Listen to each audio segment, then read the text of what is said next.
Welcome back. Today I'm going to be talking about the PlayStation 3 again.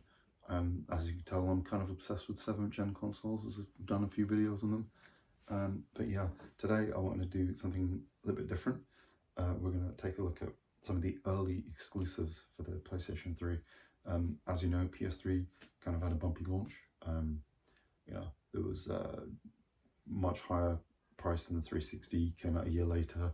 Was notoriously difficult to develop for. So these were the games that kind of held things together, kept us people who stupidly bought one early on happy anyway, gave us something to play while until obviously the Slim came out and then Sony turned everything around, and that was kind of the real launch. That's also part of why I want to talk about these games as well, because people maybe got a bit later on PS3, or maybe didn't even play the PS3, probably haven't really heard of a lot of these games. There's a couple that I've already spoke about, but I'm going to try to power through them as well, not dwell on them too much and ramble as much. Bit difficult, but I'll try anyway. Anyway, the first game we're going to talk about is Ridge Racer 7. So this is obviously, awesome drift racing game, arcade style. Essentially Ridge Racer 6 Deluxe Edition, which was on 360. Also the last numbered Ridge Racer game. Full 1080p, 60 frames a second. A lot of fun. Definitely play it. Also pro tip, install the game to your hard drive. It'll make loading a lot simpler, or quicker rather. Definitely play this one, it's awesome. Next up, we've got Disgaea 3 again. Just want to bring this one up again. It is one of the early PS3 games, kind of the forgotten game in the series. Disgaea is essentially turn-based strategy RPGs, which basically means, like, just imagine a chessboard, but you have your RPG style characters. You can move in between turns, do attacks. Everything's grid based. This one's cool because your main character is trying to take out his dad, who's an overlord, who destroyed his game console, which had like a 1,000-hour save on his game, which is also a nod to the series, because you can literally probably put 1,000 hours into these games if you want to. You can just play through the story if you want, or you can chuck in loads of hours onto the item mold. It's up to you. Really cool game.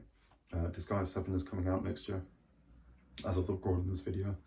Disgaea 6 recently came out a few months ago for PlayStation consoles. So there's, a little bit of Disgaea-ness out there, or, makes it a bit permanent anyway. But definitely check this one out. It is also available on the Vita. If you play for the Vita, that's like an enhanced version of it. But, you can pick this one up a little bit cheaper anyway, so it's one to look out for. Next, we got Resistance Fall Man. A cool twist on a World War II shooter, basically. So set during World War II, but basically what's happened is aliens have invaded Earth, taken over all of Europe, and then basically you're the last bastion of humanity in Britain, basically, and we're like taking on the Chimera, which is what they're called in Britain. Main guy is Nathan Hale, and then you can also do up to 4-player split screen, which is awesome as well. This is another cool thing, is the people who fight against are actually like kind of humans that have been affected and controlled by these aliens. Another awesome thing is it's like before the Call of Duty fighting of shooters that happened during this generation.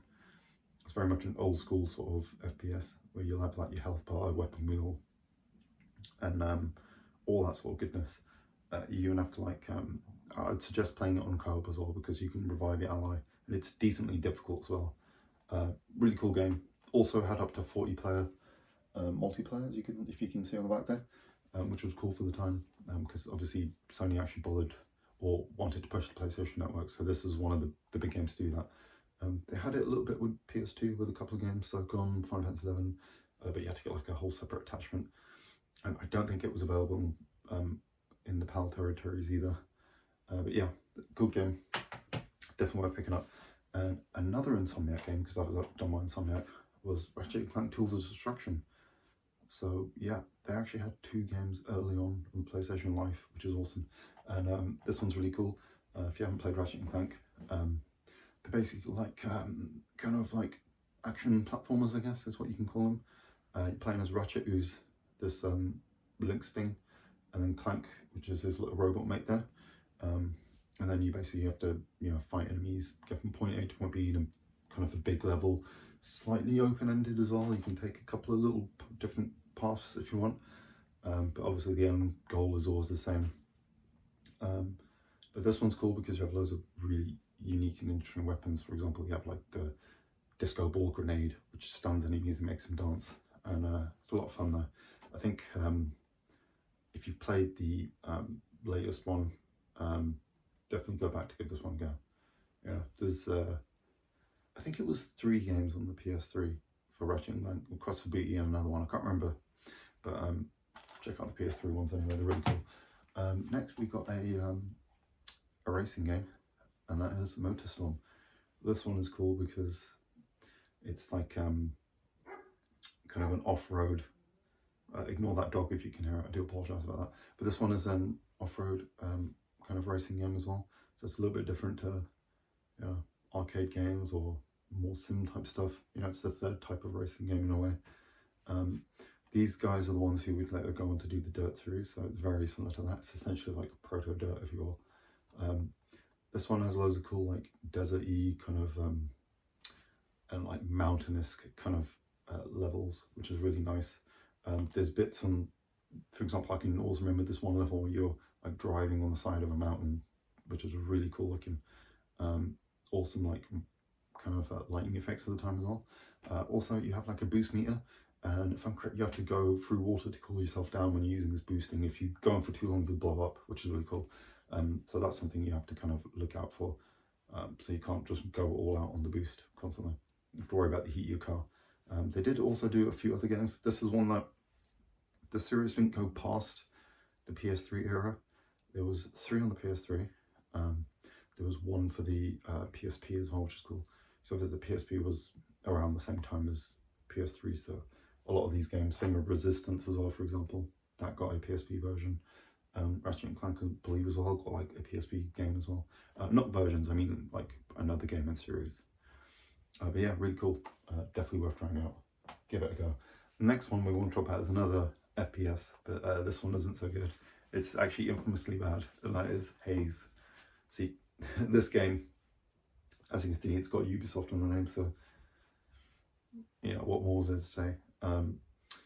Not that they make bad games, but explaining why the game is bad anyway. So, Free Radical, if you remember that name, these are the guys who did the Time Crisis series, which is awesome.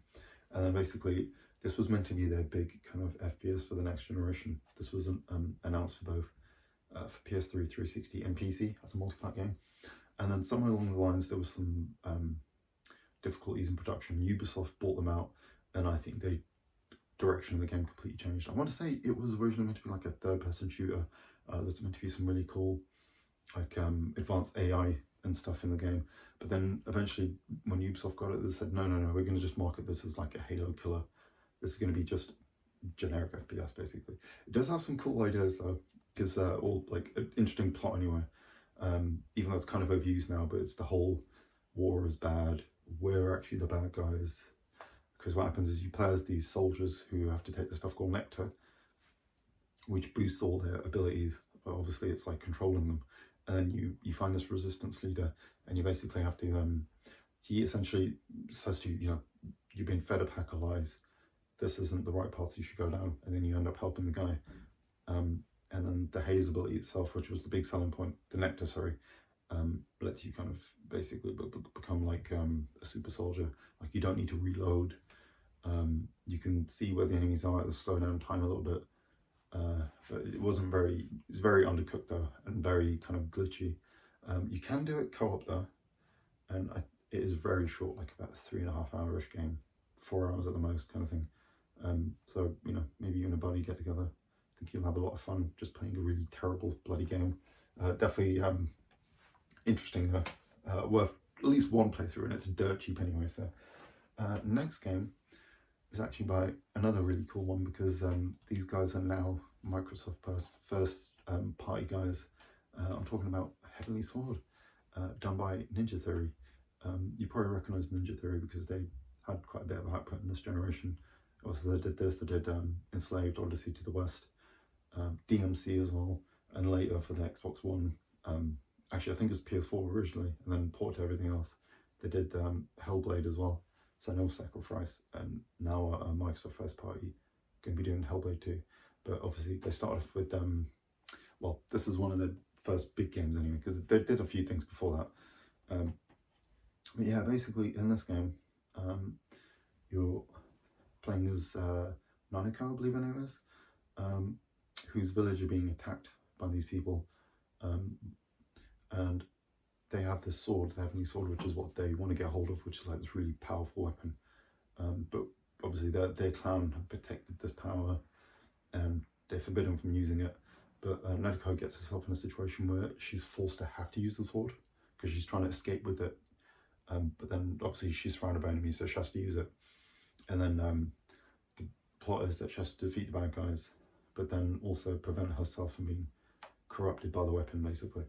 And one cool thing is with this, because obviously it's like the sort of a hack and slash action game, the sword actually has 3 different modes. So you have the heavy mode, you have a light mode, and then you have like a medium mode.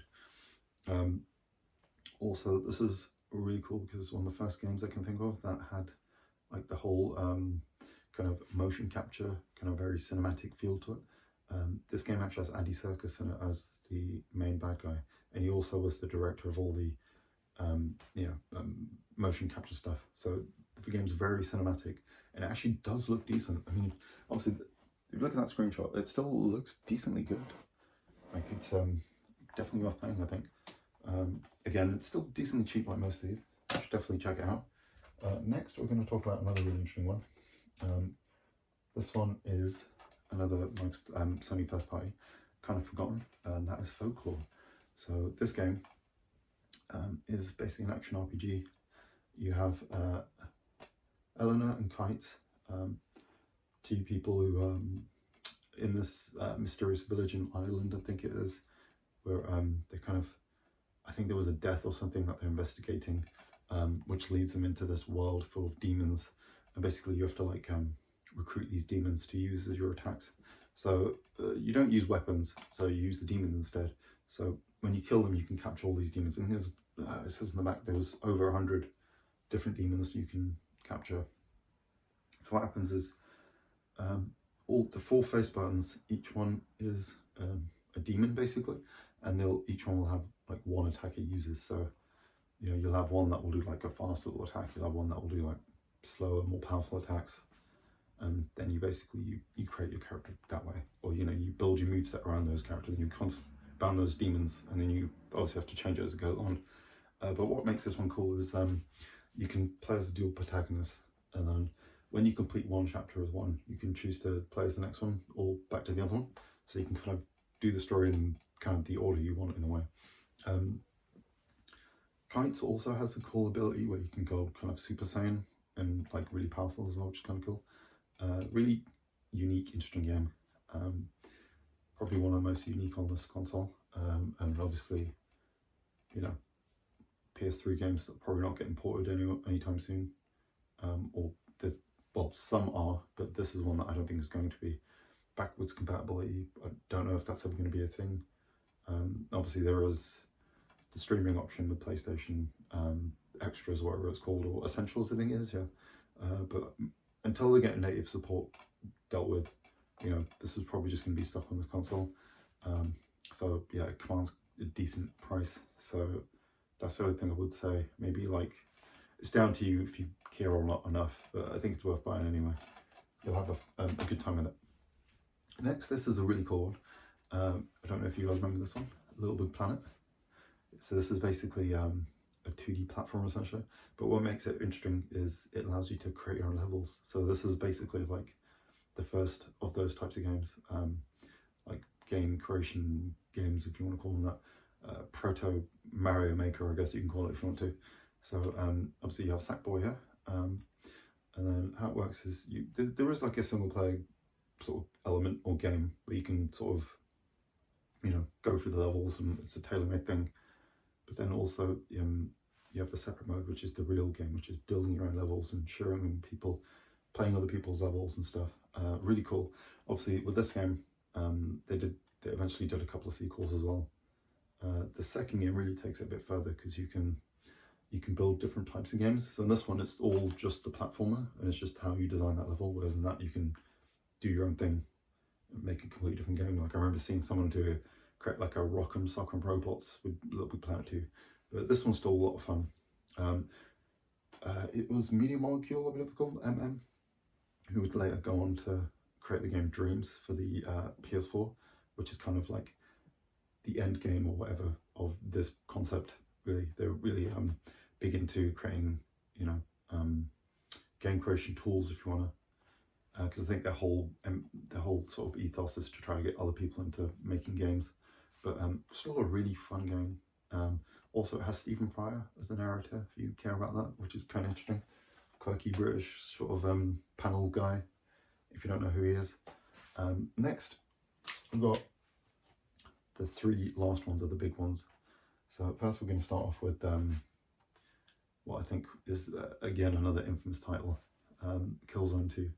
See, this game, if you guys don't remember, early on, I think it was E3 2006, I want to say, they had this huge showing of all the games that were coming out. There were these kind of like fake showings, essentially, of the power of the PlayStation, because the whole thing was they were trying to sell the PS3 as if it was like a generation above 360. You know, we can do things that they can't do. This, you know, it was worth the wait, guys. So they released this trailer for Killzone 2 that was just so fake, like was not even possible on the console. So when they actually showed the real game, which still looks amazing, people were kind of disappointed, and it made it kind of damaged Guerrilla's reputation in a way. That's why you'll notice moving forward, they never show canned footage or, you know, that sort of CG stuff. Like that's why you'll notice on them it's always real game footage when you see a Guerrilla game. But this one's cool because Killzone 1 was dubbed as like a Halo killer type of game. It was meant to be Sony's answer to it. It didn't really do very well. It's not a great game.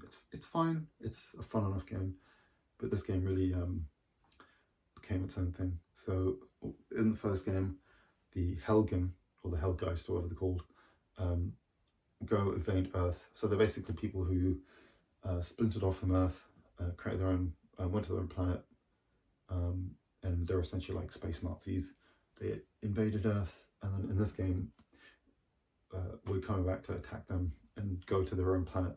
So you have these really cool looking dark, harsh environments and these thunderstorms going on, and it's a really cool foreboding atmosphere, which is very unique.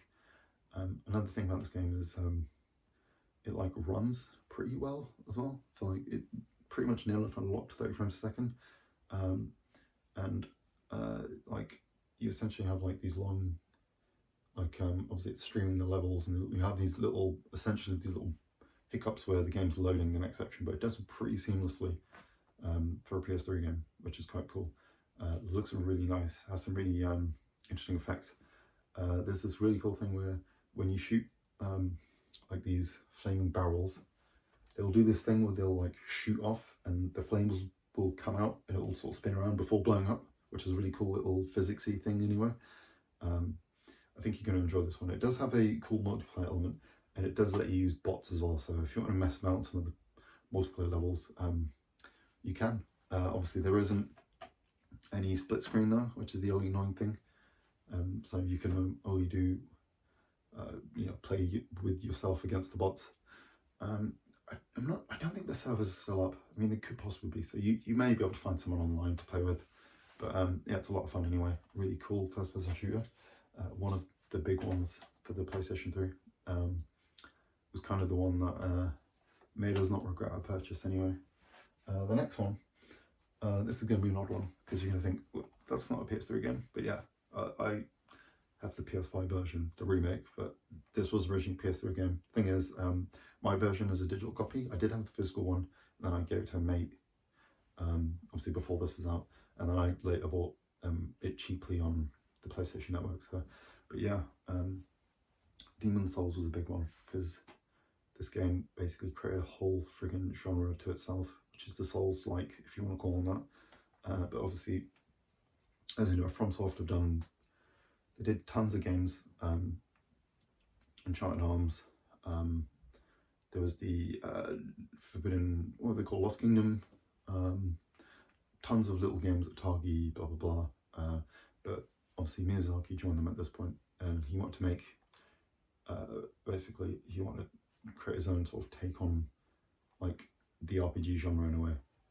So it's kind of like, it's like a modern game with old school sensibilities is the best way to describe it.